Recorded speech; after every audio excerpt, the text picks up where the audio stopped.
ባለትዳር ወንድ ጋር የምትሄዱ ሴቶች እግዚአብሔር አንቺ ቤትሽ ንግስት እንድትሆኚ እድል ሰጥቶሽ ባርነትን የመረጥሽበት ምክንያት ምንድነው?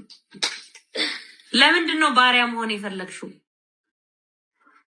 በዋና ነገር እንድትኖሪ እግዚአብሔር ፈቅዶልሽ የቤትሽ ንግስት ሆነሽ ሙሉ ሰዓቱን የሚሰጥሽ ሙሉ አቴንሽንሽን ሊሰጥ የሚችል ባል እግዚአብሔር ሊሰጥሽ እየቻለ በትራፊ የሚያንቀሳቀስሽ ባለትዳር ወንድ ጋር መሄድ የፈለግሽበት ምክንያት ምን ያህል ራስሽን ብትጠይ ነው?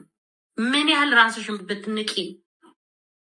ታመሽ እንኳን ልትደውይለት እኮ አይ አሁን ቤት ገብቷል አሁን ከሚስቱ ጋር ነው የምትይበት። እስቲ ቆይ ልደውልለት፣ አይ አሁን እንኳን ሚስቱ አጠገቧለች። ታመሽ እንኳን ደውለሽለት እኮ ሚስቱ አጠገቡ ካለች እንዳላወቀሽ ማንሽ ምናምን ብሎ የሚዘጋብሽ ጋር መሄድ የፈለግሽበት ምክንያት ምንድነው? ባለትዳር ወንድ ጋር መሄድ ወይ ደግሞ ባለትዳር መሆን የድህነት ማምለጫ መንገድ አይደለም። የድህነት ማምለጫ መንገድ የእጅ ስራ ነው። የእጅን ስራ እግዚአብሔር ይባርካል። ባለቀ ኤነርጂ የምታገኘው ሰው ሙሉ ቀን ስራ ውሎ ልጆቹን ከትምህርት ቤት አምጥቶ ሚስቱን በዚህ ጋር ሚስቱ ስትልከው ሄዶ ባለቀ በጠብ ባለ ኤነርጂ የምታገኙ የሰው ባል ያንቺ አይደል? አደባባይ ይዞሽ አይወጣ። ሬስቶራንት እንኳን እኮ ገብተሽ እሱን የሚያውቀው ሰው ሲመጣ በይበይ እንዳላወቅሽኝ ከሚልሽ ወንድ ጋር የምትሄጂው ምን ሆነሽ ነው?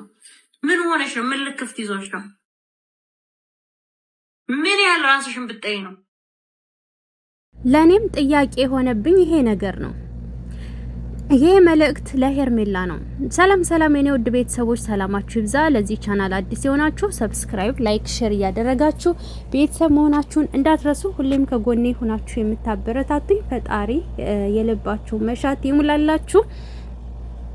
እናም አንዳንድ ሴቶች በአቋራጭ መንገድ መክበር ይፈልጋሉ፣ መለወጥ ይፈልጋሉ። እናም የሰው ባል ላይ ፊት ይላሉ ማለት ነው። ምን መሰላችሁ? የሰው ባል የሆነ የቤት እቃ ሟልተዋል፣ ቤት አዘጋጅተዋል።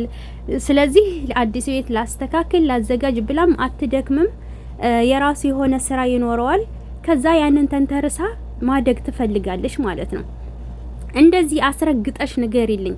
በነገራችን ላይ የሰው ልጅ የማይለወጥ ሰው የለም። ድሃ ሆኖ የተፈጠረ የለም። ሀብታምም ሆኖ የተፈጠረ የለም። ገባችሁ? ሁሉም እዚህ ጋር ሰርቶ ነው የሚለወጠው። ለምንለወጥበት ደግሞ እጃችን ነው። በእጃችን ሰርተን ነው የምናድገውና የምንለወጠው እንጂ የሰው ገንዘብ በማየት የሰው ባል በማሳደድ አይደለም። እመኝኝ። አሁን ሌላ ሴት እንደዚህ ሌላ የሰው ባል የሆነ አሳዳ ጀንጂና ወስውሳ ወደ ሌላ ነገር ውስጥ አስገብታ እሷ ጨዋ በቃ በጣም ልዕልት ጸባዩዋ በጣም አሪፍ የማትቆጣጠር ሁሉን ነገር ነጻነት የምትሰጠው መስላ ያገባች ወይንም ውስዋስ ውስጥ ከታ ከሚስቱ ከልጇ አራርቃ አፋታ ያገባች ሴት ማለት ነው። እመኝኝ መጨረሻዋ ሲኦል ነው የሚሆነው። እሷንም በሌላ ሴት ይቀይራታል። መጨረሻቸው አያምርም። ብዙዎችን አይተናል። የጓደኞቻቸውን ባል ቀምተው ያገቡ፣ የጓደኞቻቸውን ባል ያጣሉ፣ ብዙ ነገር ያደረጉ አሉ። እንዲሁም ደግሞ እንደዚሁ በቃ ሌላ ሴት እንደዚህ ሆም ብለው አንዳንድ ሴቶች ባለትዳርን ወንድ ነው የሚጀነጅኑት። ሲጀመር ባለትዳር ነኝ ካለ ቸክም አላደርገውም። ለምን ምን ያደርግልኛል? የራሴ የሆነን ሰው መፈለግ ነው እንጂ ያለብኝ ፈጣሪ ያዘጋጅልኝ እኔን ሰው መፈለግ ሲገባኝ ሲጀመር ፈጣሪ ያዘጋጀውን ራሱ ያመጣዋል እኮ። መድከም አይጠበቅብሽም። እንኳን አይደለም ቀርቶ ባለትዳርን ወንድ ሄደሽ ማጥመድ መጨረሻው አያምርም። የሰው ባል ለምንድን ነው የምትመኙ? ብዙዎች እኮ ናቸው ከሌ ባለትዳር ነው ከተባለ በቃ ያንን ሰው ለመቅረብ የማያደርጉት ነገር የለም። ካለባበስ እስከ አነጋገር ድረስ በጣም የሚደብሩ ሴቶች አሉ። በጣም ቅሌታም የሆኑ ማለት ነው፣ ክብረቢስ ሲሆኑ።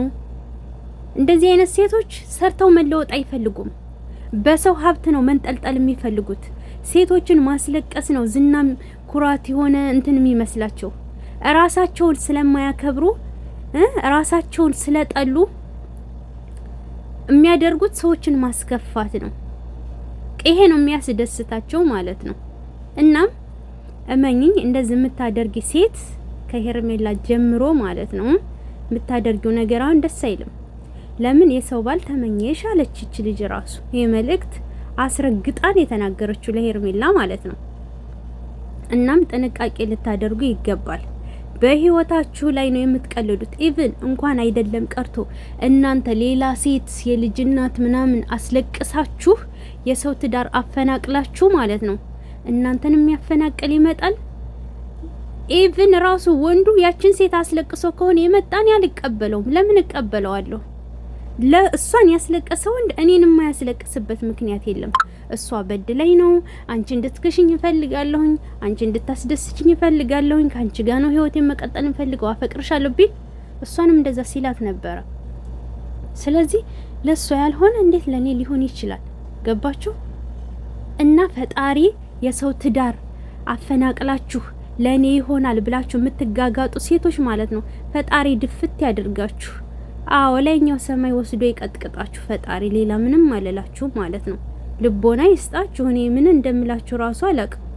እና ራሷን የምትወድ ሴት፣ ራሷን የምታከብር ሴት፣ ቤተሰቦቿን የምታከብር ሴት ከሰው ባል ላይ ፊት አትልም።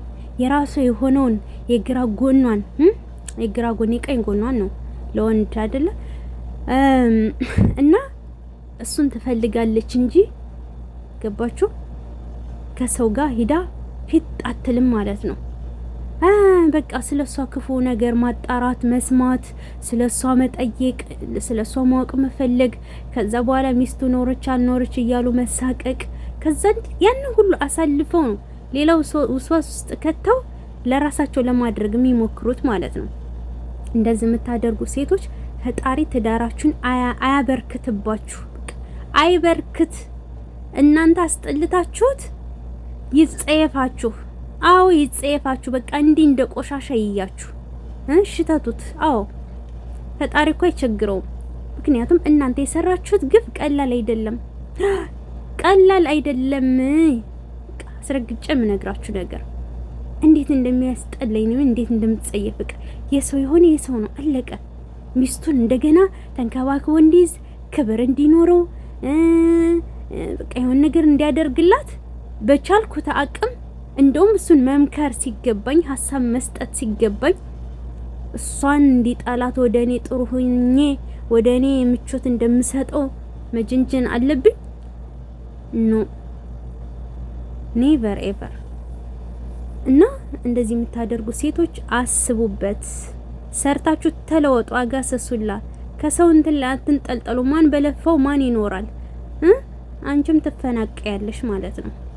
እና ወዶችዬ የዛሬው ቪዲዮአችን ይሄን መስል ነበረ። በቀጣይ ቪዲዮ እመጣላችኋለሁ። እስከዛው ድረስ ሰላም ቆዩልኝ። ላይክ ማድረጋችሁን እንዳትረሱ ቤተሰብ።